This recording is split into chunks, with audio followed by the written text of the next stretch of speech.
Merhaba arkadaşlar, kanalıma hoş geldiniz. Bugün sizinle beraber aklınızdaki kişilerle ilişkinizi etkileyen üçüncü kişiler, üçüncü durumlar hangi aşamada, bunlara bakacağız.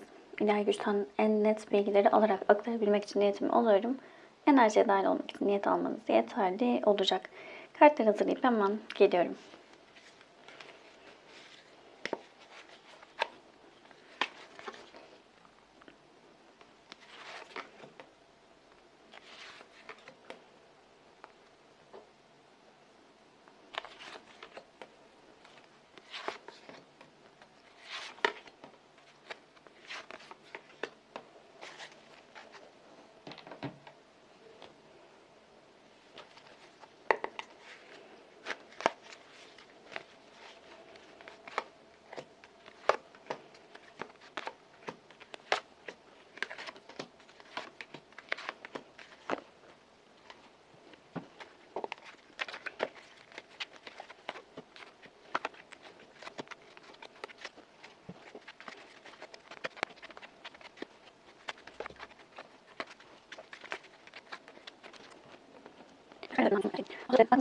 Şu an yol dediğimde HES'e geldim. HES'e bile bile yaptığın şeyden pişmanlık duymaktan bahseder bize.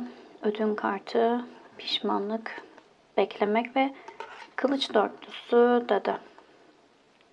Kendine güvenmelisin kartıyla beraber.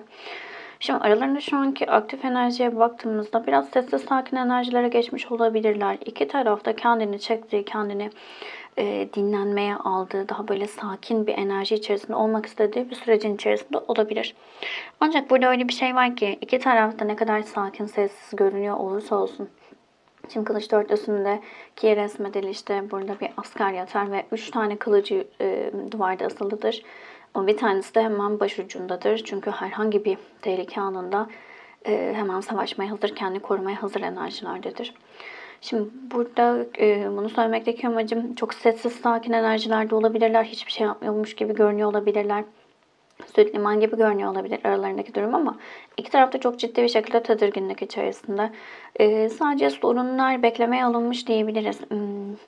Yani zamana bırakılan bazı şeyler var. Buradaki en büyük pişmanlık ama yapılan hatadan pişmanlık duyma durumu. Bir tarafın çok fazla ödün verdiği bir ilişki olabilir burası. Taraflardan bir ciddi bir güvensizlik, yani özgüven eksikliği yaşıyor olabilir ve bu durumdan kaynaklı çok fazla hatalar görmezden gelinmiş, ödün verilmiş olabilir. Kendine güvenilmediği için birçok şeye göz ardı edilmiş olabilir. Ancak şu an enerjisine baktığımızda bunun pişmanlığı çok fazla bir şekilde ortaya çıkıyor. Yani işte ben bunu yapmamalıydım, kendime bunu neden yaptırdım? İşte bu kadar alttan almamalıydım ya da bu kadar verici olmamalıydım denilen düşüncelerin dolaştığı bir sürecin içerisindeler diyebilirim. Burada şunu hissettirdi biraz. Bir taraf evet bunun, yani fazla verici olmanın pişmanlığını yaşarken diğer tarafta sanki sessiz kalıp bir şeyleri örtbas etme isteği içerisinde olabilir. Ama genel olarak baktığımızda sessiz bir enerji içerisindeler. Bu durumun neden yaşıyorlar? Sebebi ne dediğimizde uyanış. Balık, uyanış, manevi yönden güçlenmek, meditasyon, paylaşma, yüzleşmek ve değnek kraliçesi. Şimdi öncelikle değnek kraliçesine baktığımızda değnek kraliçesi artık bağımsız ve özgür olmaktan bahseder ve kendi inisiyatifini alma durumlarından bahseder. Şimdi burada birazcık şöyle söyleyebilirim. Ciddi bir yüzleşmenin içerisinden geçilmiş olabilir yakın bir sürecin içerisinde. Özellikle taraflardan birçok fazla para, pul, işte varlık ya da işte statü olabilir.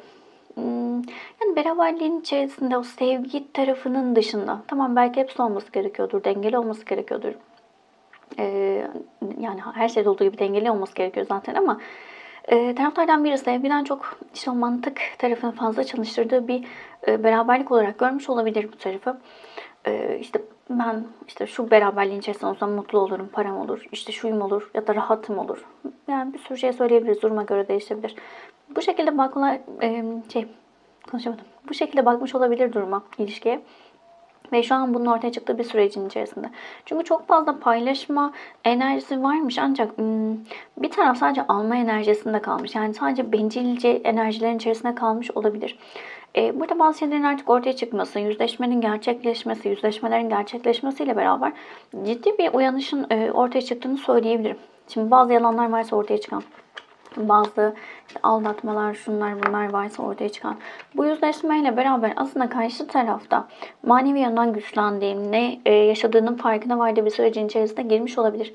Net bir şekilde bir uyanış yaşamış olabilir. Bu birazcık artık kendi değerinin farkına varması gerektiğini hatırlatmış olabilir bu kişilere. Devam edelim. Şimdi aklınızdaki kişinin üçüncü kişiye karşı amacı ne? Buna bakalım.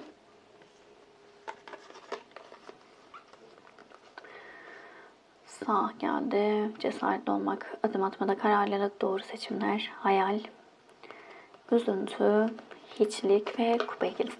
Buraya bir kart alacağım. Daha netleştirelim kupa ikilisini.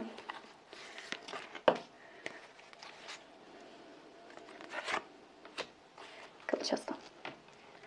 Şimdi kılıç ası açık konuşmayla problemleri çözme süreçlerinden bahseder bize. Şimdi buraya iki taraflı olarak söyleyeceğim. Şimdi ciddi şekilde bir hiçliğin içerisinde olabilir aklınızdaki kişi. Şimdi hayatındaki bu kişi onu gerçekten böyle çok yüksek tutum sanırım. Çok böyle hayatında giriş şekli işte ne diyeyim çok yüksek duygularla girmiş olabilir. İşte benim ruh ilişkim demiş olabilir, ruh ikizim demiş olabilir. Ya da çok aşık olduğum olarak girmiş olabilir bu ilişkinin içerisine ama aslında böyle olmadığının farkına vardı. Yani bir hayal dünyasının içerisinde olduğunu fark ettiği bir sürecin içerisinde olabilir. Ve açık açık konuşmayla öndeki sorunların, durumların ne olduğunu anlamak ve netleştirmek isteyen bir aklınızdaki kişi var. Ciddi bir üzüntü içerisinde net ve doğru kararlar almak istiyor ama şimdi sağ olarak geliyor. Sağ nazik ve etkileyicidir. Sorumluluk istemez, özgür olmak ister. Biraz böyle şeydir. Uzak durulması gereken karakterlerden biridir aslında. Çünkü sağda şöyle bir şey vardır. Sağla örneğin görüşürsünüz. Çok güzel geçer. Siz daha evinize gitmeden o kadar güzel geçtiğinin hayalini, düşüncelerini beyninizden geçirirken sağ ortadan kaybolmuştur. Sonra bir hafta sonra, iki hafta belki bir ay, bir yıl sonra çıkar gelir. Sanki dün görüşmüşsünüz gibi hiçbir şey olmamış gibi devam etmek ister. Yani birazcık korkup kaçan, can istediğinde gelen, can istediğinde yok olan enerjiler de olabilir. Şimdi burada şunu söyleyeceğim. Daha çok hissettirdiği şu oldu aslında. Aklınızdaki kişi tam olarak bir şeyleri koparmak istemiyor. Yani koparabilmeyle ilgili, yani bitirmeyle ilgili bazı sorunları olabilir. Sanki buradaki amacına baktığımızda değerlendirmek istiyor. Yani gerçekten aramızdaki şey bitti mi? İşte gerçekten birbirimizi sevdik mi, sevmedik mi? Yani ciddi bir boşluk içerisinde. Yani şöyle söyleyeyim, bazılarınız için garip ya da kötü gelecek olabilir bu ama şimdi insanlar ne olursa olsun bir ilişkinin içerisinde olma şeyleri farklı olabilir. Farklı taraflarını besliyor olabilir. İlla aşk, sevgiyle bir beraberlik olmamış olabilir. Bir yarasını besliyor olabilir. Ona acı veren birini hatırlatıyor olabilir. Hayatına alma durumu olarak. Mesela bağımlılıklarda da bu vardır. Şimdi bir şeyin yerine bir şey koymaktır aslında. İşte mesela sevgisizliğin yerine örneğin işte kötü bir alışkanlığı koymaktır ya da kişileri koymaktır. Bağımlılık çalıştırıldığında daha çok bağımlılık çalışmalarında eksik olan duyguyu yerine koymak gerekir. Siz eksik olan duyguyu yerine koymadan o bağımlılıktan kurtarmaya çalışırsanız kişiyi, ki buna maddesel şeyler de dahil, bunu yaptığınız takdirde buna başarılı olamazsınız. Çünkü öncelikle orada altta yatan durumu bulmanız gerekiyor ve onun yerine, çünkü o bir şeyi kapatmak adına yapılan bir durum o bağımlılıklar. Ve onu kapatabilmek adına da onun yerine bir şey koymanız gerekiyor. Şöyle söyleyeyim, mesela işte bir şey içen insanlar mesela bıraktığında şey derler ya, işte sürekli bir şeyler atıştırın falan filan derler mesela. Onun yerine onu koymaktır aslında. Bir şeyle oyalanmak gibi düşünebilirsiniz. Çok uzattım, hemen toparlıyorum. Yani buradaki ciddi bir boşluk durumu var, hiçlik durumu var. Ne olduğunu ya da ne yaşadığını bilmeyen bir kişi olarak geliyor. Şimdi büyük ihtimalle aklınızdaki kişinin hayatındaki bu kişi, yani üçüncü kişi durumuyla bağları şöyle olabilir. Birbirlerine çok destek olmuş olabilirler. Uzun süredir beraber olabilirler. Birbirlerine faydaları olmuş olabilir. Ya da öyle düşünmüş olabilirler. Birbirlerine karşı faydaları olduğunu düşünmüş olabilirler. Ki bazen faydası olduğunu düşündüğünüz şeyler bile aslında negatife çekmiş olabiliyor. Vesaire vesaire. Burada kopamadığı bir durum var diyebilirim ama açık açık konuşmayla bir şeyleri netleştirme isteği içerisinde Ama çok net, amacı net diye sorarsak açıkçası kendisi de şu an bunu bilmiyor diyebilirim. Şimdi üçüncü kişinin aklınızdaki kişiye karşı amacı ne? Dare. Dare, yeni vizyon, özgür irade, nedamet ve değnek dörtlüsü. Şimdi şöyle söyleyebilirim. Şimdi özgür irade kartı geldiği için. Şimdi burayı iki şekilde yorumlayabiliriz. Karşısındaki kişinin özgür iradesine saygı duymak da diyebiliriz ama dare kartı geldiği için bunu çok söyleyemiyorum açıkçası. Burada birazcık böyle özgür iradeye müdahale etme istekleri olabilir. Ne demek? İşte karşısındakini yanında tutabilmek adına başka yöntemlere şey yapıyor olabilir, başvuruyor olabilir. Şimdi şöyle söyleyeyim. Aslında ciddi bir pişmanlığı var. Geçmişte yaptığı bazı şeylerden dolayı pişmanlık duyuyor aklınızdaki kişiyle yaşadığı şeylerle ilgili. Yeni bir bakış açısı getirmek istiyor ve aslında yeniden başlamak istiyor diyebilirim. Yeni bir başlangıç yapma isteği var. Şimdi özellikle şu iki kart için söyleyeceğim. Değnek dörtlüsü ve dare kartı. Şimdi dare kartı sürekli izleyen arkadaşlarım bilir. Dare geldiğinde her zaman şunu söylerim. Bu kartın ciddi bir uyarısı vardır. Böyle olacak diye bir şey yok ama yine de bunu gözden geçirmenizde fayda var. Dare kartında şöyle bir uyarı vardır. Der ki maddi ya da manevi olarak destek olma. Karşındaki kişi seni dolandırıyor olabilir, seni aldatıyor olabilir, sana sıkıntılı şeyler yaşatıyor olabilir ya da çok şüpheci biri olabilir. Bu da olabilir ama daha çok maddi ve manevi olarak destek olma der bize. Şimdi bu kişiye baktığımızda, yani bu kartlara baktığımızda değnek dörtlüsü ile beraber aslında güven vermeyen, güven vermek isteyen bir enerjide değil ama değnek dörtlüsüyle değnek dörtlüsü kutlama yapılmasından, güzelliklerden, istenilen şeylere kavuşmaktan bahseder. Aynı zamanda örneğin işte sevgiliyseniz nişanlanmak, nişanlıysanız evlenmek vesaire gibi tamamlanma durumlarından da bahseder bize. Amaç olarak baktığımızda bu kişi şimdi evlilik yoksa evlenme isteği içerisinde olabilir. Kendi çıkarları için. Evlilik falan bu tarz bir şey varsa işte o aradaki durumu düzeltmek istiyor olabilir. Sıkıntılı süreçleri düzeltmek istiyor olabilir. Yani aradaki enerjiyi düzeltmek isteyen biri olarak geliyor aklınızdaki kişiyle. Üçüncü kişinin amacı aklınızdaki kişiye karşı. Ancak burada çok da güvenle alakalı bir durum yok diyebilirim. Yani daha çok böyle kendi çıkarları için, kendi istekleri için böyle bir beklenti ve istek içerisinde diyebilirim. Devam edelim. Duygusal olarak ortak enerjileri ne? İçe dönüş, tılsım kralı, gözlemci, şizofreni, astranta, ay, olgun birinden alınacak yardım, yeniden ayağa kalkmak, iş ya da aşk hayatının canlanması dedi. Şimdi burada şöyle söyleyeceğim. Ortak enerjileri net dediğimizde tılsım kralı. Şimdi bu kişilerin çok net güvenle ilgili sorunların olduğunu söyleyebilirim. Yani bir aldatma ya da aldatılma gibi durumun içerisinde kalmış olabilirler her türlü. Yani bu aldatmayı sadece kişisel yani partner gibi düşünmeyin. Her türlü yalan söyler, başka bir şey yapar. Her şey olabilir. Şimdi bu süreçte iki taraf da aslında kendine sessizliğe, sakinliğe adadığı bir sürecin içerisinde sessiz sakin kalıp bir şeyleri düzeltme isteği içerisindeler diyebilirim. İki taraf da gözlemliyor. Daha çok böyle ortak enerji ama bir tarafın enerjisi daha baskın diyebiliriz burada. Şizofreni ve gözlemci kartı sürekli bir açık aranıyor olabilir. Sürekli bir şey bulma isteği içerisinde olunabilir. Bu kartlarda daha çok şunu hissettirdi. Bir şeyler bitirmesi gerekiyor gibi hissediliyor ama bitiremiyor bir taraf. Bir tarafın bu bitirememe durumu diğer tarafın işine yarıyor. Ama bitirmek isteyen tarafta çok böyle şey gibi oldu ama bilmece gibi oldu ama şimdi bitirmek isteyen tarafta bir şey arıyor. Tutunulacak bir dal arıyor.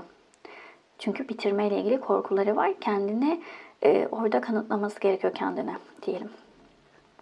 Şimdi ortak enerjide birilerinden destek alıyor olabilirler. Olayları çözmek, anlayabilmek adına kendilerinden yaşça büyük birinden destek alıyor olabilirler. İşte böyle anne baba vesaire gibi durum olabilir ama bir şeyleri düzeltme yolunda acabaları var. Ancak burada şimdi iki kart geldiği için almıştım. Ay ve Asiranta kartı. Annelik durumu olabilir. Şimdi taraflardan biri anne olabilir. Ortak çocukları olabilir. Anne olabilir. Ya da çok şefkatli, merhametliymiş gibi görünen bir enerji de olabilir. Ya da kadınlarla ilgili bir bilinçaltı durumu olabilir bu ilişki içinde. Bu ne demek? Şimdi erkek için mesela anneyle ilgili bir durum olabilir bilinçaltında. Kadın için de kadınlara karşı, dişiliğe karşı bir negatif durum olabilir. Bilinçaltı kodlaması olabilir. Burada birbirlerinin kadınlık, dişillik, şefkat gösterme ve anne olma durumu ile ilgili birbiri korkularını destekledikleri bir durumun içerisinde olabilirler. O yüzden de kopamıyor olabilirler. Yani bitiremiyor olabilirler ya da öyle söyleyeyim. Şimdi aklınızdaki kişiyle sizin ilişkiniz şu an hangi aşamada? Buna bakalım. Nil Nehri geldi. Yolculuk, seyahat, taşınmak, yeni bir düzen kurmak. Alıcılık, anlayış, yavaşlama. Şimdi daha önceki aşamalarda yeni bir başlangıç yapma isteği içerisinde olmuş olabilirsiniz. İşte yeni düzen kuralım, yeni bir yere taşınalım, yani daha iyi enerjilere geçelim gibi bir durum içerisinde olmuş olabilirsiniz. Çok fazla bir tarafın verdiği, bir tarafın aldığı bir enerji içerisinde kalmış olabilirsiniz. Şimdi Nil Nehri'ne baktığımızda, şimdi Nil Nehri bize işlerde başarılı olmaktan, işlerin yolunda gitmesinden ve uzun soluklu durumlardan bahseder. İş hayatıyla ilgili ortak çalışıyor olabilirsiniz. Bu tür birbirinize karşı bir desteğiniz olmuş olabilir. Ya da böyle hayalleriniz olmuş olabilir. Yapalım, işte yeni bir yere taşınalım, şu işi yapalım, ortak çalışalım vesaire gibi. Ama şu anın enerjisine bu durumun yavaşladığını söyleyebilirim. Şu an yavaş enerjilerde gidiyor. Birazcık böyle hayallerin askıya alındığı bir sürecin içerisinde olabilirsiniz. Ciddi bir anlayış beklenilen bir sürecin içerisinde olabilirsiniz. Yani karşı taraf size şunu söylüyor olabilir. Ya bak, benim sorunlarım var. Biraz bana anlayış göster. Ben şunları halledeyim vesaire gibi bir durum olabilir. Beklemedesiniz açıkçası. Yani yavaşlama kartı da budur. Kupa dokuzlusu da evet dilek kartıdır, hayal kartıdır ama beklemektir. O da bekleme enerjisindedir. Burada birazcık böyle bir durum var. Yakın gelecekte üçüncü kişi durumu ne olacak dediğimizde yolculuk. İki yolculuk kartı beraber geldi. Aslan adam son düşen kartımızdı. Bahçeler, istikrar, yavaş ilerleme, uzun süren veya sürecek olan bir ilişki dedi.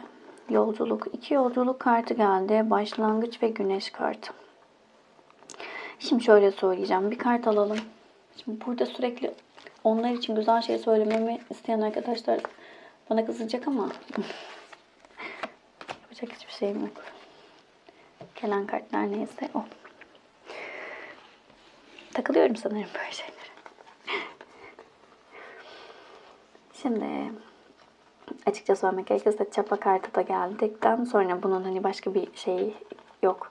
Şöyle söyleyeyim, tarot bir enerji okumasıdır. Şu anki aktif olan enerjilerin yansımasını görürüz.